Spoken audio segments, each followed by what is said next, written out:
Bonjour, c'est Bertrand de la chaîne Investir sur le long terme. Alors, l'épisode d'aujourd'hui est consacré au suivi du portefeuille compte-titres ordinaire. C'est la saison 2 et le premier épisode.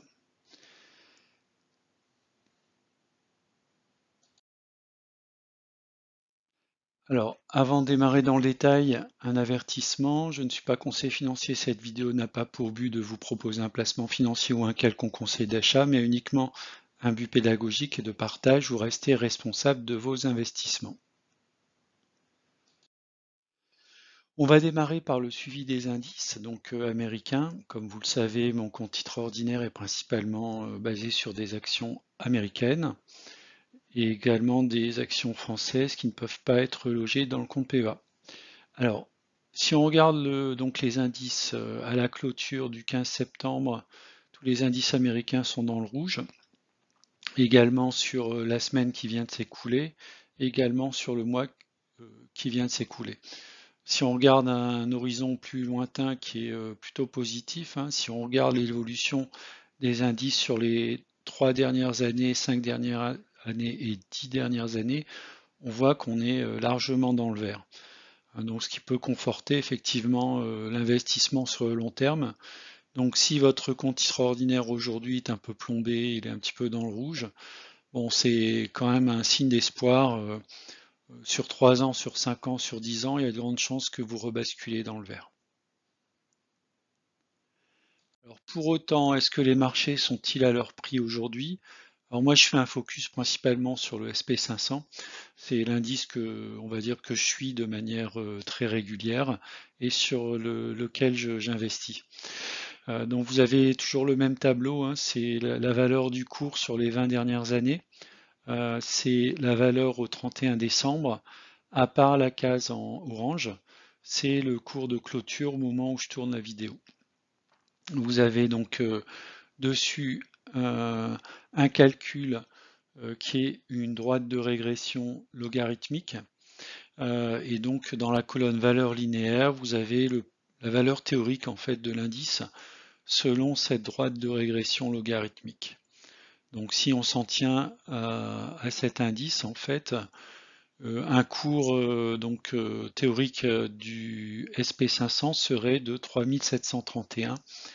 On est actuellement à 3900, donc on est légèrement au-dessus de 4,36%. Voilà, alors investir dans le SP500 sur le long terme, à mon avis, c'est une bonne chose, puisque si vous regardez la pente annuelle, c'est de l'ordre de 156 points d'augmentation par an. On est sur une droite de régression logarithmique, donc l'accélération est un petit peu plus forte en fait sur les dernières années. Donc moi à titre personnel j'ai déjà du SP500, je vais renforcer le SP500 bien sûr si je me trouve en dessous de sa valeur théorique.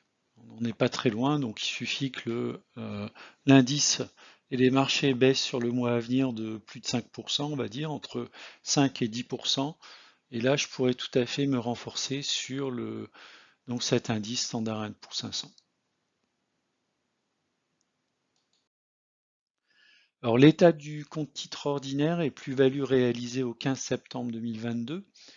Donc c'est une copie d'écran que j'ai fait sur mon compte de Giro, qui est le compte sur lequel je suis mon compte titre ordinaire. Le PEA est plutôt suivi sur Bourse Direct. Donc la valorisation de mon compte c'est 19 009 euros. Donc je termine, on va dire, tout juste au-dessus des 19 000 euros. La valeur du portefeuille, c'est 17 309 euros et j'ai 1699 euros de liquidité. Alors, qui est équivalent à l'espace libre, parce que DeGiro, en fait, me donne une valeur d'espace libre qui est la différence entre mes liquidités et éventuellement les ordres en cours. Donc, je n'ai pas d'ordre en cours, donc c'est pour ça que la liquidité est égale à l'espace libre. Donc j'ai une plus-value cumulée de 3637 euros. Donc si je fais le calcul, en fait, ça fait une plus-value de 23,65%, sachant que j'ai ouvert mon CTO en décembre 2020, soit il y a 21 mois. Donc ça me donne une progression sur une base annuelle de 13,5%, sachant que mon objectif est de 8%. Donc je suis relativement serein, notamment s'il y a une forte correction des marchés américains et notamment de l'ensemble des valeurs du Standard & Poor's 500.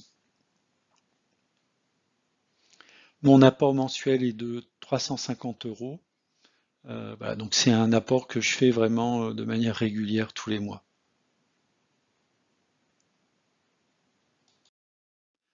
Alors quels sont les faits marquants sur la période? Donc en termes de transactions, j'ai effectué 3 transactions d'achat. Donc j'ai fait un renforcement sur Gecina et Alphabet et je suis rentré donc sur Paramount Global. Je vais expliquer un petit peu les raisons en fait de ces actions d'achat et de renforcement. Alors pour Alphabet, donc j'ai renforcé à hauteur de 6 actions à un cours de 106 euros, hein, donc autour de 636 dollars, ça fait 644 euros. Pour Gecina, j'ai renforcé à hauteur de 3 actions à 87,60 euros. Et pour Paramount, j'en ai pris vraiment une toute petite ligne. J'ai pris 10 actions à 23 dollars, donc soit 230 dollars, ce qui correspond à 231,75 euros. Alors pourquoi Paramount Global?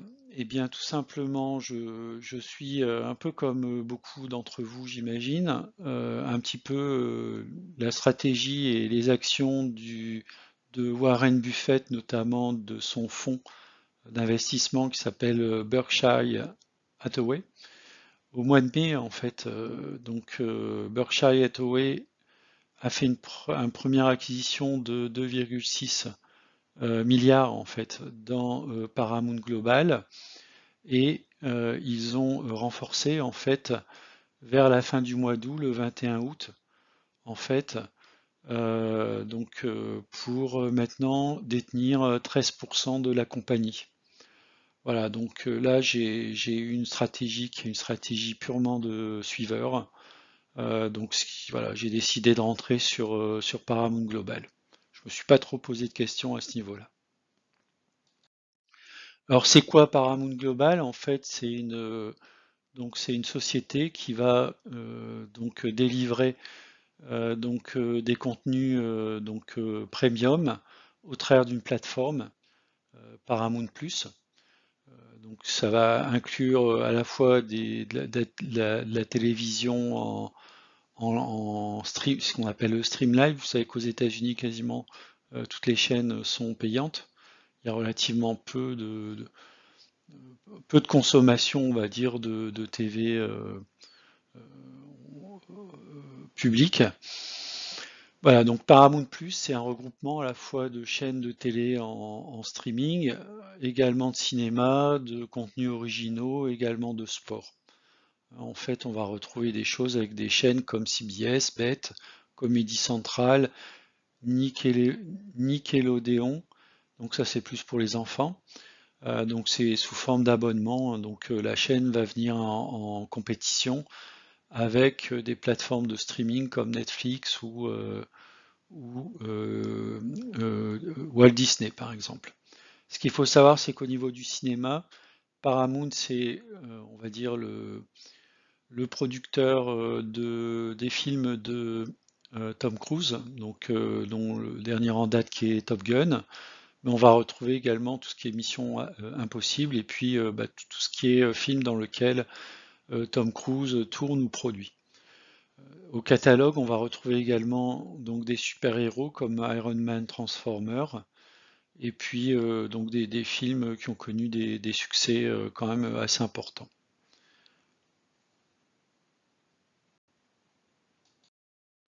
Alors au niveau des résultats financiers, bon, les résultats financiers sont relativement mitigés, mais dans l'ensemble c'est plutôt bon.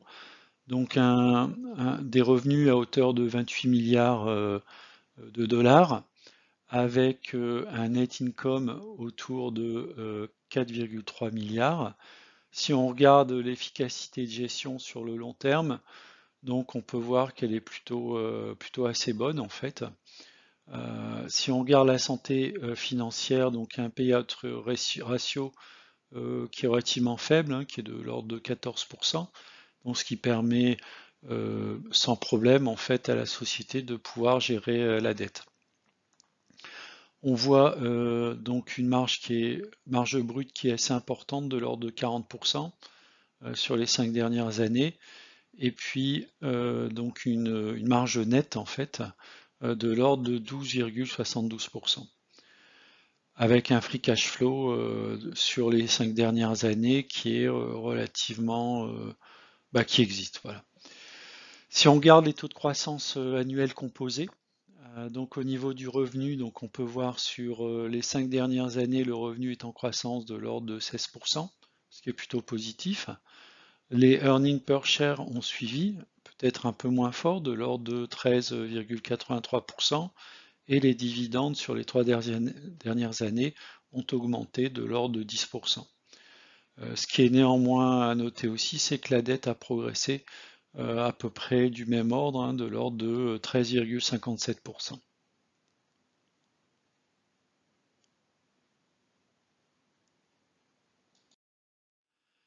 Donc au niveau de l'action, donc Paramount Global est coté donc aux États-Unis avec le code PARA, et puis vous avez le code ISIN, ici US 92, etc. Donc si on regarde l'évolution du cours depuis la cotation qui a démarré à peu près fin 2016, début 2017, donc on peut voir quand même que globalement le cours d'action évolue pas forcément dans un sens très favorable, puisqu'on était de l'ordre de 60 $ en janvier, au milieu de l'année 2017, et on est aujourd'hui autour plutôt des 20 $. Donc on ne peut pas dire qu'il y a eu une grosse création de valeur sur cette période de temps. Donc on est actuellement sur des niveaux relativement bas, hein, puisque le niveau le plus bas en fait c'était sur une période de 1 an, c'est 21,32 $. Le niveau le plus haut, 41 $. Donc on a quand même une baisse assez forte.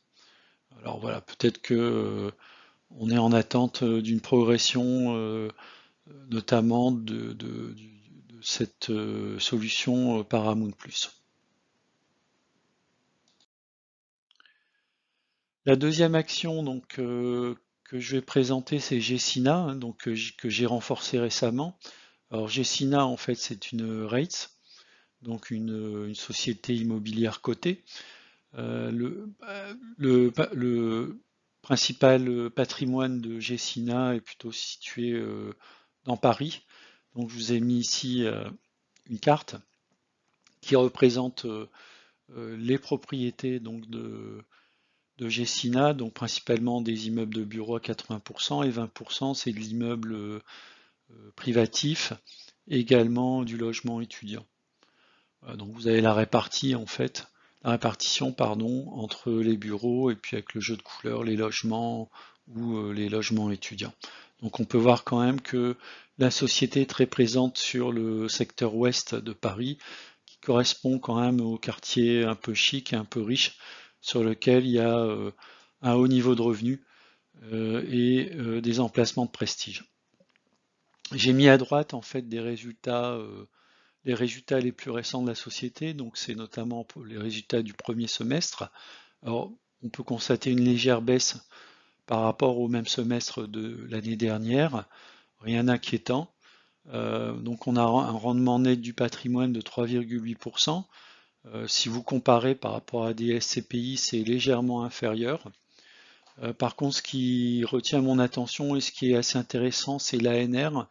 En gros, c'est la valeur comptable, la valeur nette réactualisée en fait de la société. Donc en gros, si vous voulez, c'est la valeur du patrimoine moins les dettes. C'est-à-dire si on devait liquider l'entreprise, quelle serait la valeur de l'entreprise? Donc c'est l'ANR.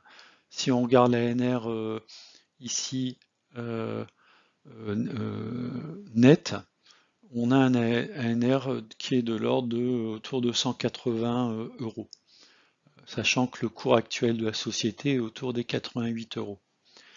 Elle distribue un dividende de l'ordre de 5,30 € par an. En tout cas, c'est ce qu'elle a donné l'an dernier en 2021. Si on compare par rapport à l'année 2021-2022, en 2021, le résultat net était de 2,75 € par action. On est sur le premier semestre à 2,73 €. Voilà, donc il y aura sans doute un effet de rattrapage sur le deuxième semestre qui peut être notamment lié aussi à la hausse des loyers qui va suivre l'inflation, même si la hausse des loyers sera sans doute inférieure à une inflation générale, mais on aura quand même une augmentation du prix des loyers, ce qui va, à mon avis, dans une gestion saine des biens, devrait avoir une contribution positive en fait au niveau du dividende net.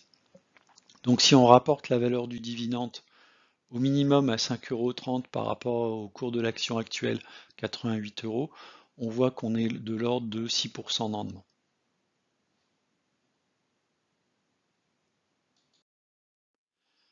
Donc j'ai regardé également REITs sous l'angle de l'analyse graphique. Donc j'ai fait une analyse de régression linéaire sur l'action REITs sur les 20 dernières années. Cette fois-ci, j'ai pas pris le cours annuel, mais j'ai pris un cours mensuel.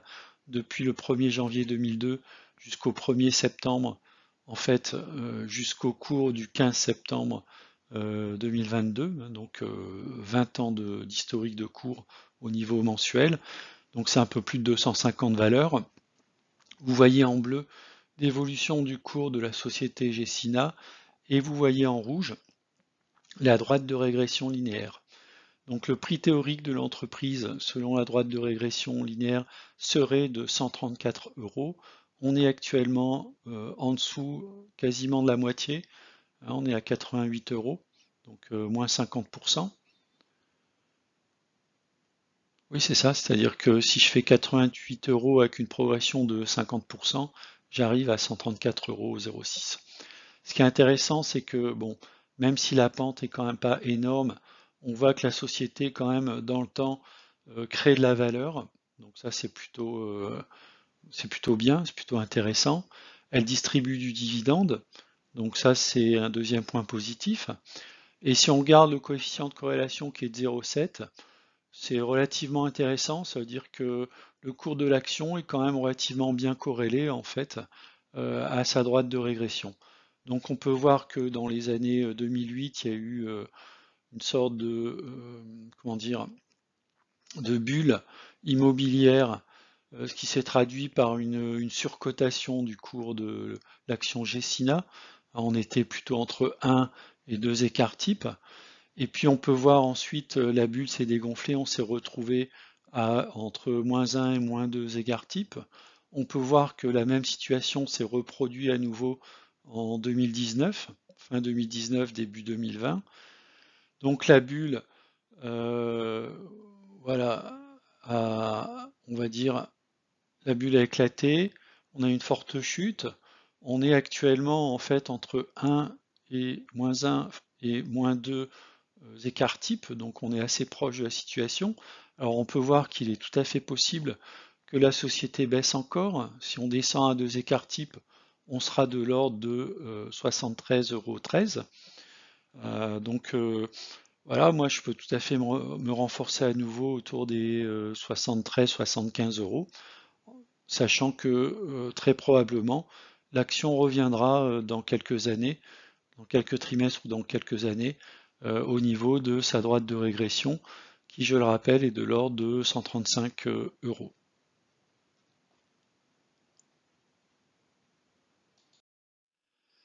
Voilà, maintenant si on regarde l'ensemble du portefeuille, donc là je vous ai fait une copie d'écran de mon portefeuille. Donc j'ai fait un classement en fait sur la plus-value en valeur absolue. Donc on a un classement ici donc des sociétés qui ont généré le plus de plus-value dans mon portefeuille, avec Chevron, ABBV et Emphase. Et puis on a tout en bas en fait donc les quelques actions qui sont encore en moins-value. Donc on peut voir que les actions françaises font partie voilà, des actions les plus en moins-value, notamment Unibail-Rodamco et Gecina, dans lequel j'avais renforcé. Je suis encore en moins-value de moins 14%, hein, puisque mon prix de revient est de l'ordre de 103 euros, alors qu'on est à 88 euros. Donc j'hésiterai pas à me renforcer encore si on descend donc autour des 75 euros. Unibail-Rodamco, j'hésite à me renforcer parce qu'en fait sur la plateforme de Giro, les coûts de transaction sur Unibail-Rodamco sont beaucoup plus élevés que sur Gecina. Donc voilà, j'hésite. C'est sans doute dû au fait que les coûts sur la plateforme, donc je crois que c'est Amsterdam, sont plus importants en fait que sur Paris. Alors, les dernières entrées dans mon portefeuille, à savoir Paramount, Alphabet et Meta, sont également en moins-value. Bon, c'est anecdotique pour Paramount, c'est un peu plus important pour Alphabet et Meta Platforms. Donc là, j'hésiterai pas aussi à me renforcer lorsqu'on sera descendu à des niveaux beaucoup plus bas en fait que ce qu'on est actuellement. Donc là-dessus, pas de panique. J'ai encore le temps. Je suis alors relativement exposé sur Alphabet puisque c'est 1000 euros sur un portefeuille de 19 000 euros, c'est à peu près 5%. C'est 2,5% sur Meta Platform. Sachant que pour moi, en fait, ce sont des sociétés qui vont, même si temporairement elles vont baisser, elles seront, à mon avis, en forte croissance à nouveau si on a un horizon 5 ou 10 ans. Donc je suis plutôt confiant et pour moi c'est plutôt une opportunité en fait. Même si elle baisse encore, c'est une opportunité d'investir sur ces entreprises.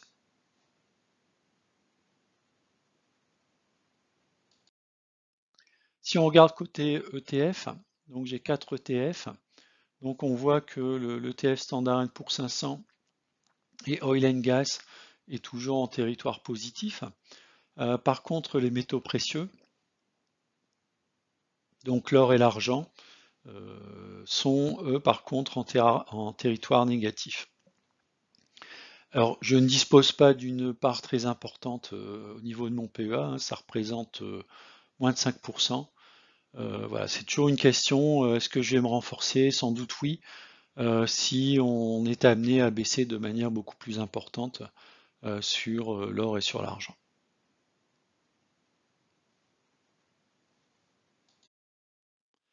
Alors si on regarde maintenant le tableau des dividendes, donc pour le mois de septembre, je devrais recevoir donc des dividendes autour de 41 euros. Donc là aussi, je précise, ce sont des dividendes bruts. Si on va avoir du net, il faut à peu près enlever 30%. Ce qui me totalise en fait sur pour l'instant sur le total sur l'année 385 euros. Donc 385 euros, sachant que j'ai investi de l'ordre de 16 000 euros, donc ça fait 385 divisé par 16 000.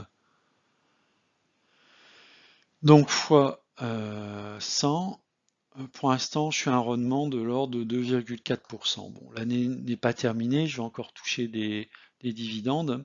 Donc mon objectif, 2,4%, mon objectif tel que je l'ai défini, donc c'est une croissance de mon portefeuille de 8%, sachant que les dividendes doivent m'apporter à peu près 4%, et donc la progression des cours également 4%. Donc voilà, on verra sur le long terme si effectivement j'ai une bonne répartition entre la progression naturelle, qui pour l'instant est assez forte, de mon portefeuille, avec les dividendes qui sont aujourd'hui un peu en dessous de mes objectifs. Mais c'est normal, j'ai démarré mon portefeuille relativement récemment. L'autre aspect aussi, c'est le côté fiscal, hein, puisque les dividendes sont fiscalisés donc au moment où on les touche, hein, en tout cas à l'année N+1 sur l'année sur laquelle on touche, alors qu'au niveau croissance des actions, on sera uniquement fiscalisé que si on réalise donc la plus-value, c'est-à-dire si on vend tout ou partie en fait des actions. Voilà, donc pour l'instant, j'ai pas mal d'actions que je garde en portefeuille que je vends pas, qui ont une plus-value relativement conséquente. Bien sûr, je serai sans doute imposé au cas où je prends mes bénéfices. En tout cas, moi, pour l'instant, c'est pas mon objectif. Je garde les actions en portefeuille. Je pense que c'est un bon choix. On verra bien sur le long terme. Alors, suivi de la stratégie pour le deuxième semestre sur le compte titre ordinaire. Donc, je l'avais indiqué, rester liquide en cas de forte tempête sur les marchés, donc saisir les opportunités. Et puis également, donc renforcer Meta, Alphabet et le SP500 en cas de fort repli du marché. Voilà ma stratégie pour le deuxième semestre.